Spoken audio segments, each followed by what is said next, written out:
Hey everybody, long time no see.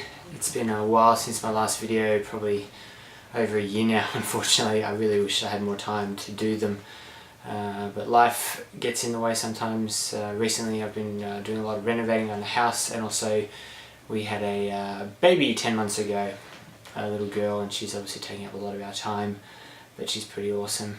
Just wanted to put a thanks out to everyone that's been watching my videos, commenting, liking, all the new subscribers. I really appreciate it. Even though I haven't been putting out content, you're still engaging with me, which is fantastic. I always love reading your comments, and I always try and make sure I reply to everyone. Thought I'd quickly add to the plethora of Record Store Day videos by doing my own little quick recap of what I picked up this year. I was super impressed with the list this year. I've been to the last 4 or so Record Store Days, and usually there's 1 or 2 things I'm like, yeah, I could definitely pick that up, that'd be great.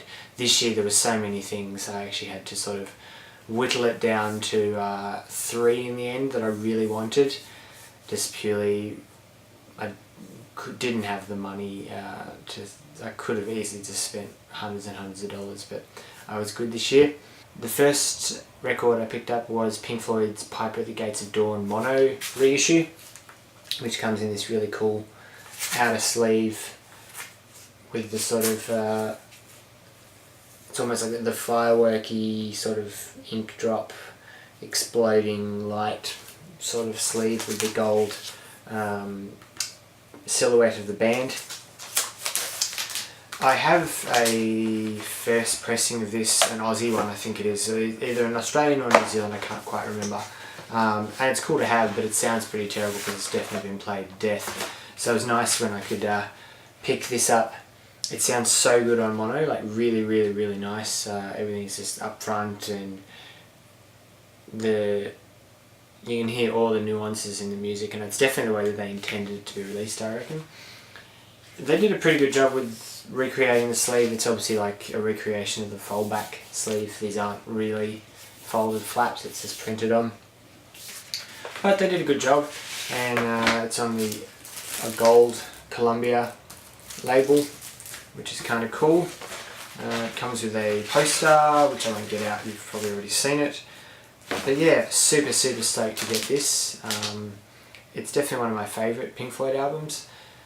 Floyd, obviously, depending on when you got into them, you may like the Syd Barrett stuff, the Roger Waters stuff, the Dave Gilmour stuff. I personally like most of their music. The Syd Barrett stuff's very psychedelic and trippy and stuff, but it's really cool and fun to listen to every now and then if you don't want to listen to Dave Gilmour's beautiful long guitar solos and just want to veg out to some crazy trippy music. This is definitely one to go for. The next record I picked up was by Johnny Cash.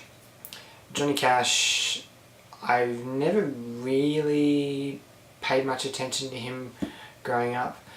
My wife is a massive fan of Johnny Cash, and I actually bought this record for her. She definitely introduced me more to his music. I obviously knew his big hits and stuff, but his lesser known songs I had no idea about, so I listen to him quite a bit now.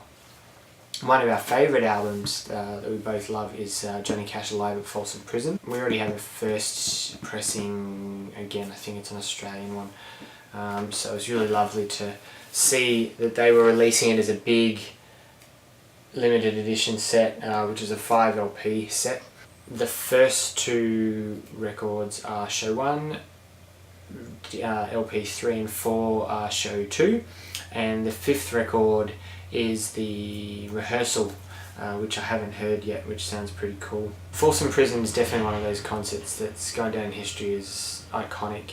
It was such a great idea to perform in a prison, like with the vibe and the atmosphere, the banter between the prisoners and Johnny and the band, and obviously June. I think they definitely captured lightning in a bottle with this concert that a few bands have sort of tried to recreate since. That really raw live atmosphere, and it's just such a great record. I'm super stoked to get it on the full thing, which has got all the songs from both shows. So there's like about 50 maybe 60 songs, which is pretty cool, and I'm really looking forward to actually listening to the rehearsal. I haven't actually opened this yet, but I'm hopefully going to try and do that this weekend sometime. The last album I saw on the list, I immediately said that I need to pick this up. Jeff Buckley is one of my favourite musicians, and I've got all his previous releases, including this on CD. There is an EP version of it which has got a few of the songs. Never picked that up. It's not cheap. It's not expensive, but it's not cheap on Discogs and eBay when it does come up. But when I heard that they were releasing it in full on 4 discs, 4 LPs, I was stoked. If you hadn't already guessed, it's Jeff Buckley live at Chennai. It's so great to hear Jeff in this location with the banter between him and the audience, the monologues between some of the songs.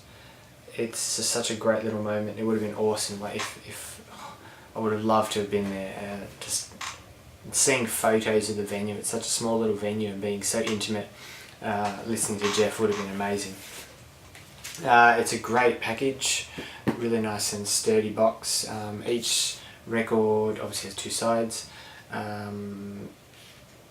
About 4 songs per side, I think, per LP. The sleeves obviously have photos from Chennai and other photos of Jeff rehearsing or performing or just modelling around as he did.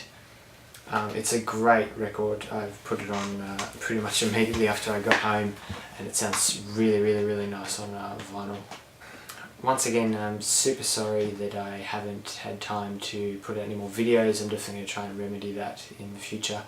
I might even try and do another couple today and just disperse when I release them.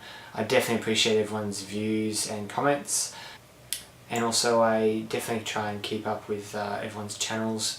Bracket P-Dub, Hi-Fi News, Vinyl Geek, Nate obviously at Vinyl Guide. I also discovered another guy the other day. His channel goes by the name of Too Many Records. He's pretty cool. He's got some nice records there, and I've definitely learnt a bit of stuff about some genres that I've never heard of before, which is kind of cool. Really appreciate it, guys. Thank you so much for watching this video. Feel free to leave me a comment down below, and hopefully I will see you all soon.